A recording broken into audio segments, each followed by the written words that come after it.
Sa ibang balita, nagpulong ngayong araw sina MMDA Chairman Francis Tolentino at mall operators sa Metro Manila para pag-usapan ang mga ipatutupad na hakbang para maibsan ang inaasahang mabigat na daloy ng trapiko ngayong Kapaskuhan. Ang detalye sa ulat ni Haji Kaamil. Habang papalapit ang holiday season, lalong lumalala ang lagay ng trapiko sa Metro Manila dahil na rin sa pagdami ng mga sasakyan.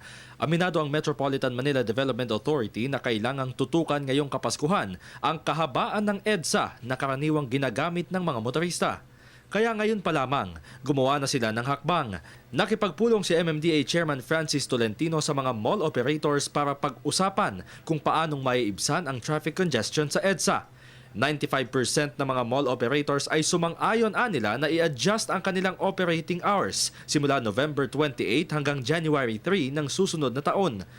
Sa pamamagitan ng consensus, napagkasunduan ang 11 a.m. to 11 p.m. na operation maliban sa bisperas at araw ng Pasko at bisperas at mismong araw ng bagong taon. Kailangan talagang organisado na. Hindi naman po pwedeng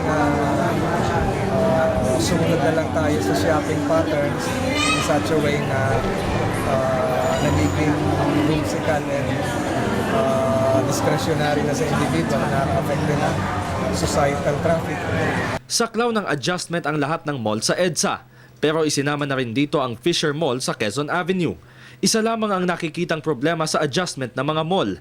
Hinaing ng mga retailer at empleyado baka bawasan ang kanilang kita o sweldo. Pero sagot ng mga mall operators, hindi nila hahayaang mangyari ito.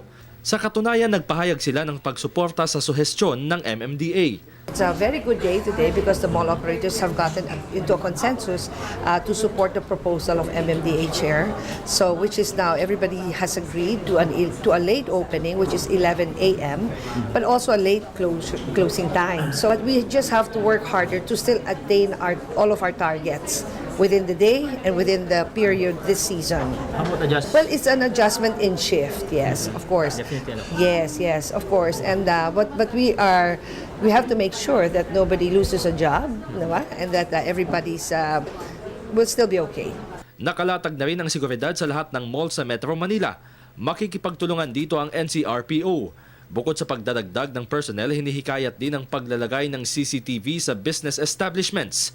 Pag-aaralan naman ng MMDA ang pag-deputize sa mga security guards ng mga mall para tumulong sa pagsasaayos sa lagay ng trapiko. Sa susunod na linggo ay ang transport sector naman ang pupulungin ng MMDA. Para sa Telebisyon ng Bayan, Haji Kaaminyo.